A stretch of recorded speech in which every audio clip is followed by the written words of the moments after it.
चलिए एक बार फिर से मौत के गड्ढे को आपको दिखाते हैं। बिलासपुर से ये खबर सामने आई है जहां पर 20 सड़क पर मौत का गड्ढा बना हुआ है। एक ही जगह पर बार बार हादसे हो रहे हैं। सीसीटीवी में कैद एक के बाद एक हादसों की तस्वीरें आपको दिखाते हैं। पहला हादसा देखिए जरा इन तस्वीरों में, जहां पर गड्ढे से अनियंत्रित होकर रात 8:59 पर देखिए ये डिलीवरी बॉय किस तरह से सड़क पर गिरता है। बाइक उसकी आगे निकल जाती है और देखिए घसीटता हुआ यहां गिरता है। अब आपको हादसे की दूसरी तस्वीर दिखाते हैं। तारीख है 10 तारीख, 9 बजे ये हादसा हुआ है।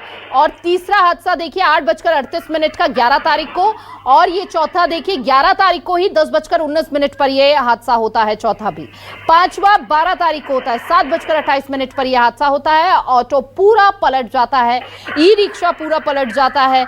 देखिए एक के बाद एक कई वाहन जो हैं यहाँ पर अनियंत्रित होकर ये मौत को दावत देता हुआ गड्ढा दिख रहा है। ज्यादा जानकारी के लिए संवाददाता वीरेंद्र गैवई हमारे साथ जुड़ चुके हैं।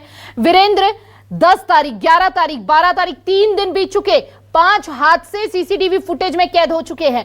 अभी भी चेतावनी बोर्ड वहां पर नहीं लगा है, क्यों नहीं लगा? क्या कोई बड़ी अनहोनी हो जाएगी, इस बात का इंतजार किया जा रहा है? 20 सड़क पर यह गड्ढा है। देखिए, जो अपोलो रोड है सरकंडा की, साइंस कॉलेज अपोलो रोड, वहाँ पर ये गड्ढा है। और चूंकि पोल लगाने के लिए गड्ढा किया गया है, वहाँ पर मिट्टी खोद दिया गया था। उसके बाद जब कई हादसे हुए तो वहाँ बैरिकेटिंग ज़रूर कर दी गई है। लेकिन आगे ही, ठीक आगे, थोड़ा आगे एक बड़ा गड्ढा और है, जिसपे आप देखिए ना तो कोई बोर्ड है और ना ही कोई संकेतक है। वहाँ पर जो भी सामान है वो बिखरा पड़ा है। और चूँकि कंस्ट्रक्शन का काम चल रहा है, नाली यहाँ बनाया जा रहा है, इस वजह से बेतरतीब इसी तरह से काम चलता है। और चूँकि नगर निगम बेपरवाह बनी हुई है, लगातार शहर में ये हादसे होते रहे हैं, बावजूद उसके प्रशासन अब तक नहीं इस पर ध्यान दे रहा है। बिलासपुर शहर में पहले सीवरेज का गड्ढा, उसके बाद अमृत मिशन का गड्ढा, और अब जो यहाँ पर विकास कार्य हो रहे हैं उसके लिए गड्ढा खोदे जा रहे हैं। लेकिन प्रशासन अलर्ट नहीं है, इस वजह से जो लोग हैं वो हादसों के शिकार बनते हैं। ज़रूरत इस बात की है कि प्रशासन इन गड्ढों को भरे, और साथ ही यदि कोई काम चल रहा है तो वहाँ पर बैरिकेडिंग की जाए ताकि हादसों से बचा जा सके। लेकिन इस ओर अब तक कोई ध्यान नहीं दिया गया है। इस वजह से इन गड्ढों में कई हादसे हो रहे हैं। जी, अभी भी कोई चेतावनी बोर्ड वहां पर नहीं लगा है। प्रशासनिक काम है वहां पर, लेकिन चेतावनी बोर्ड क्यों नहीं लगा है? और अगर यहाँ पर किसी की मौत हो जाती है इन गड्ढों के कारण, तो इसका जिम्मेदार कौन होगा वीरेंद्र? देखिए, प्रशासन जब कोई काम कराती है तो उस पर हादसे होते रहे, और इसी वजह से जो यहाँ पर सीवरेज का, अंडरग्राउंड सीवरेज का जो काम चला, उस पर कई हादसे हुए, कई लोगों के हाथ पैर टूट गए। और तब बिलासपुर को गड्ढापुर कहा जाने लगा था। सोशल मीडिया के पोस्ट आए जिस पर विपक्ष ये आरोप लगाता रहा कि बिलासपुर जो है, प्रशासन इस पर ध्यान नहीं।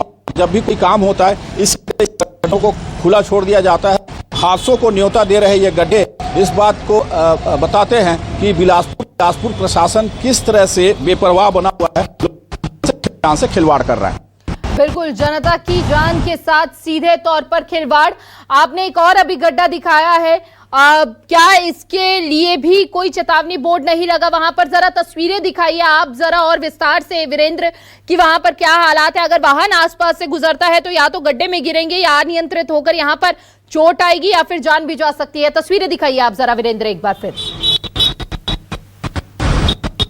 देखिए, जो गड्ढा है ये खुला है, और आजू बाजू में आप देखिए जो बड़े बड़े स्लैब हैं वो पड़े हुए हैं। क्योंकि रात में अंधेरा होता है, और ऐसे पे जो लाइट की वजह से जब ये गड्ढा दिखाई नहीं देगा, कोई बोर्ड नहीं है, इस वजह से में हो सकते हैं। लेकिन प्रशासन इस ओर बिल्कुल भी ध्यान नहीं दे रहा। ये सरकंडा की सड़क, यहाँ पर ध्यान देने की जरूरत है, क्योंकि कई विकास कार्य चल रहे हैं। बिल्कुल वीरेंद्र, देखिए दिन में तो फिर भी गड्ढे जो हैं विजिबल होते हैं वाहन चालकों के लिए, लेकिन रात के अंधेरे में कई बार ये गड्ढे जो हैं विजिबिलिटी काफी कम हो जाती है, रात के अंधेरे में नहीं दिखते हैं, और बड़े हादसे जो हैं अक्सर रात में होते हुए नजर आते हैं। बहुत बहुत शुक्रिया वीरेंद्र आपका तमाम जानकारी साझा करने के लिए। ग्राउंड जीरो से रिपोर्ट भी आपने दिखाई कि गड्ढे से कुछ ही दूरी पर एक और बड़ा गड्ढा वहां पर बना हुआ है, लेकिन ना तो वहां पर भी चेतावनी बोर्ड है और ना वहां पर भी किसी तरह की बैरिकेडिंग की हुई है।